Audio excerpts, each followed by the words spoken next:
শেখ হাসিনা জামাত শিবির নিয়ে কথা বলেছেন এবং খুবই বড় মাপের কিছু কথা বলেছেন, ধৃষ্টতাপূর্ণ কথা বলেছেন, আপত্তিকর কথা বলেছেন। কার্যত শেখ হাসিনা জামাত শিবিরকে নির্মূল করার হুমকি দিয়েছেন। হাসিনা পালিয়ে গেছে, ভারতেও জায়গা হচ্ছে না, সেই শেখ হাসিনা এখনো জামাত শিবিরকে হুমকি দেয়, প্রতিশোধ নেয়ার হুমকি দেয়, তালিকা করতে বলে। কত বড় কথা! এটা বিশ্লেষণ করা, এই বিষয়ে সচেতন থাকা আমাদের জন্য জরুরি। দর্শক, শেখ হাসিনার আর একটা ফোন আলাপ ফাঁস হয়েছে, মূলত আমি সেই ফোন আলাপ বিশ্লেষণ করছি। শেখ হাসিনার সর্বশেষ যে ফোন আলাপ গোপালগঞ্জের এক ছাত্রলীগ নেতার সাথে, এর তাৎপর্য কি? শেখ হাসিনা কি বোঝাতে চেয়েছেন, দেশে কি ধরনের পরিস্থিতি তৈরি করতে চাচ্ছেন, এ বিষয়ে আমাদের কিছু জরুরি কথা বলা অত্যন্ত জরুরি। একই সাথে আমি একটু এটার সাথে রিলেট করব। টাইম ম্যাগাজিন তারা কিন্তু শেখ হাসিনার প্রত্যাবর্তনের সম্ভাবনা নিয়ে একটা রিপোর্টও তৈরি করেছে, যে না, কিছুটা হলো সম্ভাবনা রয়েছে, দো ইটস ভেরি টাফ। শেখ হাসিনার প্রত্যাবর্তন অসম্ভব নয়, এটা বলার চেষ্টা করছে। এমনকি মার্কিন যুক্তরাষ্ট্রের বিখ্যাত রাজনীতি বিশ্লেষক, দক্ষিণ এশিয়া বিষয়ক বিশেষজ্ঞ মাইকেল কুগেলম্যানও বলছেন যে শেখ হাসিনা বাংলাদেশে ফিরতে পারে, এমনকি ক্ষমতা আসা অসম্ভব নয়, একথাও অনেকে বলছেন। ইন্টারন্যাশনালি এ বিষয়ে একটা প্রচার চলছে।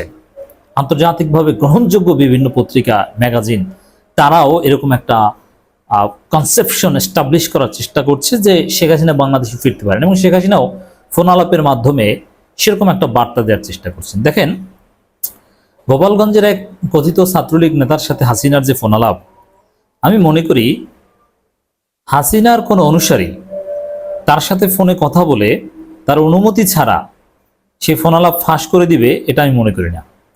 এর মানে এই ফোন আলাপ ফাঁস করা এটা হাসিনার গোচরে হয়েছে, জ্ঞাতসারে হয়েছে এবং পরিকল্পিতভাবে। এর মানে হাসিনা মূলত দেশবাসীকে, বিএনপি জামাতকে একটা বার্তা দিতে চেয়েছেন ফোন আলাপের মাধ্যমে। যেহেতু স্বাভাবিকভাবে হাসিনা যদি কোনো বিবৃতি দেয় বা বার্তা দেয়, এটা ভারতে বসে বার্তা দিলে বাংলাদেশ সরকারকে ক্ষুব্ধ করবে এবং ভারতের কাছে জবাব চাইবে। এ কারণে হাসিনা সরাসরি কোনো বিবৃতি বা বক্তব্য দেন না। যদিও হাসিনা কিন্তু দাবি করেছেন আওয়ামী লীগের অফিসিয়াল পেজে বিভিন্ন নেতার নামে বিভিন্ন সময় যে স্টেটমেন্ট দেওয়া হয় এগুলো, এবং অফিসিয়াল পেজ থেকে নিয়ে বিভিন্ন গণমাধ্যমে ছাপানো হয়, এগুলো হাসিনা নিজে নাকি এডিট করে দেন, কারেকশন করে দেন। কিন্তু হাসিনা নিজে কিন্তু বক্তব্য দিতে পারছেন না। কেন? ওই যে বাংলাদেশ সরকার ক্ষুব্ধ প্রতিক্রিয়া জানাতে পারে, ভারতের কাছে জবাব চাইতে পারে।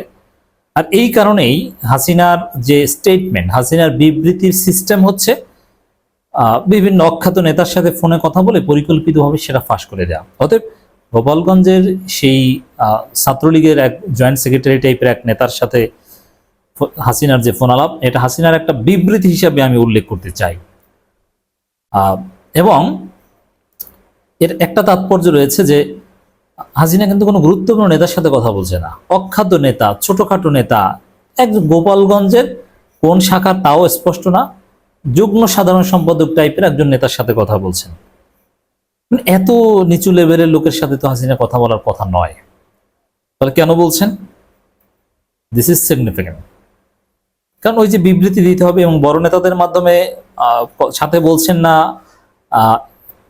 বড় নেতাদের মাধ্যমে বলে ফাঁস করাচ্ছেন না, এই কারণে যে বড় নেতারা যদি ফোনে কথা বলে ফাঁস করে, এটা এথিক্যাল একটা গ্রাউন্ড আছে, আবার তাকে পুলিশ ধরতে পারে যে হাসিনার সাথে ষড়যন্ত্র বা কোলাবোরেশন করছে, আর এই ছোটখাটো নেতাকে হয়তো বা গুরুত্ব দিবে না। এই কারণে হাসিনার স্টেটমেন্ট রিলিজ করার সিস্টেম কিন্তু এখন এই ফোন আলাপ ফাঁস করা।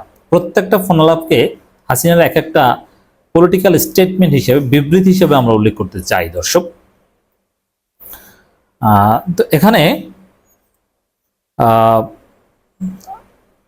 হাসিনা এখন অবাক করা পরিকল্পনা করছে, অস্বাভাবিক স্বপ্ন দেখছে।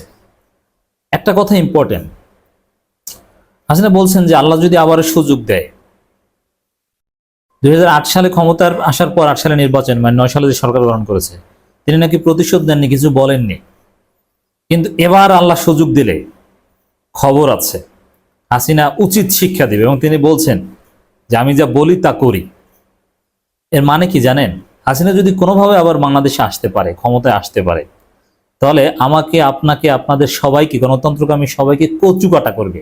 হাসিনা সেই সুযোগ দিল উচিত শিক্ষা দিব এবার, এ কথা বলছে। কত বড় ধৃষ্টতা!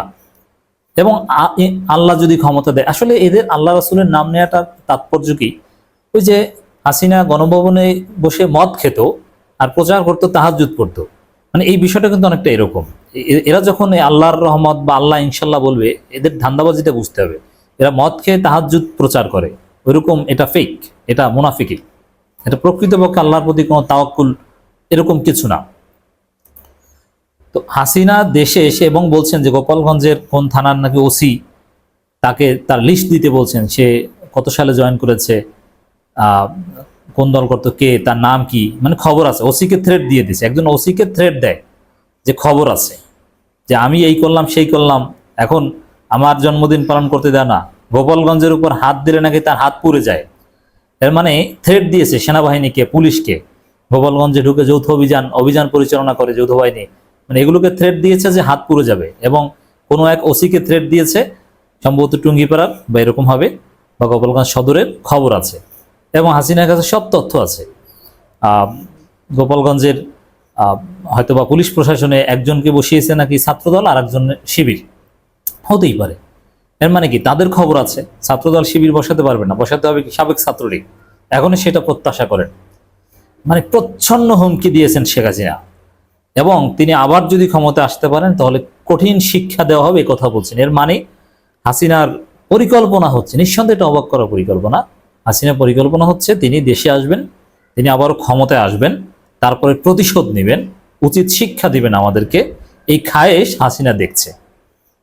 এবং তিনি বলছেন যে তোমরা সাবধানে থাকো, কৌশলে থাকো, সবাই সংগঠিত থাকো, বেশি দিন থাকবে না। জামাত শিবিরের কথা কি বলছে? জামাত তা তো 1 মাস, মানে জামাত শিবির নাকি 1 মাসে ঠান্ডা হয়ে যাবে, এরকম একটা কথা বলেছে। আর ডক্টর ইউনূস সুদখোর, অমুক তমুক ইত্যাদি ইত্যাদি বলছে। এই যে জামাত শিবির সম্পর্কে যে কথাটা বলেছে, জামাত শিবির 1 মাসে ঠান্ডা হয়ে যায়, বা 1 মাস 2 মাসের বেশি লাগবে, এরকম একটা কথা বোঝানোর চেষ্টা করেছে। এর তাৎপর্য কি? আমি মনে করি ভারত হাসিনাকে আশ্বস্ত করেছে যে জামাত শিবিরকে আমরা শায়েস্তা করব, হাসিনা তুমি চিন্তা করো না। এবং জামাত শিবিরকে শায়েস্তা করবে কিভাবে, যে 1 মাস, এই কথা কেন বলবো? আমি মনে করি ভারত জামাত শিবিরকে বিএনপির মাধ্যমে শায়েস্তা করাতে চায়, আর এই কারণেই হয়তো হাসিনা আশ্বাস পেয়েছে ভারতের কাছ থেকে। ওই যে বিএনপি কিন্তু অলরেডি বলেছে, মির্জা ফখরুল বা ছাত্রদল শিবিরের বিরুদ্ধে মাঠে নেমে গিয়েছে, শিবিরকে নিষিদ্ধ বলছে, শিবিরের রাজনৈতিক অধিকার স্বীকার করছে না। এর সাথে একটা কোরিলেশন থাকতে পারে যে ভারত জামাত শিবিরকে আবার নির্মূল করাবে বিএনপি বা অন্য কারো মাধ্যমে। এই জন্য হাসিনা বলছেন জামাত শিবির 1 মাস ঠান্ডা হয়ে যাবে। ছাত্রদল তো মাঠে নেমেছে শিবিরের বিরুদ্ধে, বিভিন্ন প্রোপাগান্ডা চালাচ্ছে। মির্জা ফখরুলও বলছেন যে জামাতকে জাতীয় সরকারে নেওয়া হবে কিনা সেটা এখনই বলা যাচ্ছে না, আবার আওয়ামী লীগকে ফিরিয়ে আনতে চাচ্ছেন। তো দর্শক, এই বিষয়গুলো কিন্তু মিলে যাচ্ছে। আশা করি একটা ব্যাখ্যা পেয়েছেন যে 1 মাস পর জামাত শিবির চুপ হয়ে যাবে, ঠান্ডা হয়ে যাবে, মানে এই কথাগুলো হাসিনা কেনই বা বলছেন, তাৎপর্য এটাই হতে পারে। তো দর্শক, আমরা প্রতিবাদ জানিয়ে রাখলাম যে এ ধরনের ধৃষ্টতাপূর্ণ কথা বলার জন্য। জামাত শিবির আওয়ামী লীগের কারো উপর হামলার সাথে জড়িত নয়, কোনো লুটপাটের সাথে জড়িত নয়। আর হাসিনার যে পরিকল্পনা, এই পরিকল্পনা কোশ্চিনকালেও বাস্তবায়ন হবে না। হাসিনা কোনোদিন বাংলাদেশে আসতে পারবে না, আসলেও বিচারের জন্য আসবে। হাসিনা কোনোদিন রাজনীতিতে এস্টাবলিশ হতে পারবে না, ক্ষমতায় আসতে পারবে না। চেষ্টা চলছে, আন্তর্জাতিকভাবে একটা হাইপ তৈরি করার চেষ্টা করছে, এবং বিএনপি নেতাকর্মীদেরকে উজ্জীবিত করার চেষ্টা চলছে নিঃসন্দেহে, কিন্তু it will not be possible, it will never be possible আমরা মনে করি।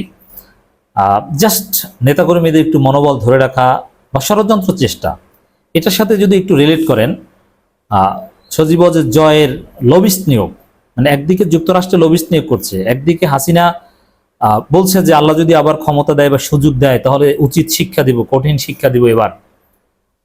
মানে এই থ্রেডগুলো তালিকা করতে বলছে যে কারা কারা কি করে, সব তালিকা করো। এবং একথাও বলছে যে এবার আমরা আসতে পারলে যে কারা ক্ষতিগ্রস্ত, তার অমুক আত্মীয় স্বজন সুবিধা পাবে তা না, অরিজিনাল ক্ষতিগ্রস্তরা সুবিধা পাবে। এর মানে আওয়ামী লীগ করে যারা ক্ষতিগ্রস্ত হয়েছে 2 মাসে, তাদের সুযোগ সুবিধা দেবে, ক্ষমতায় আসলে পুনর্বাসন করবে, সেই পরিকল্পনাও করে ফেলেছে। এর মানে হাসিনা কত দূর এগিয়েছে বুঝতে পারছেন দর্শক, অনেক অ্যাডভান্স হয়েছে, অনেক দূরে চলে গিয়েছে। এজন্য আমি বলতে চাই দর্শক, হাসিনার এই পরিকল্পনার বিরুদ্ধে আমাদের সোচ্চার থাকতে হবে, আমাদের সাবধান থাকতে হবে।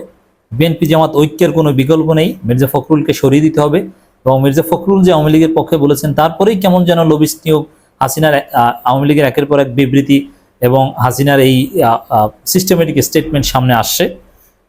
এগুলো সব এক সূত্রে গাথা। এর মানে হাসিনা মহা পরিকল্পনা করছে। Let's be serious, let's be conscious, let's be United.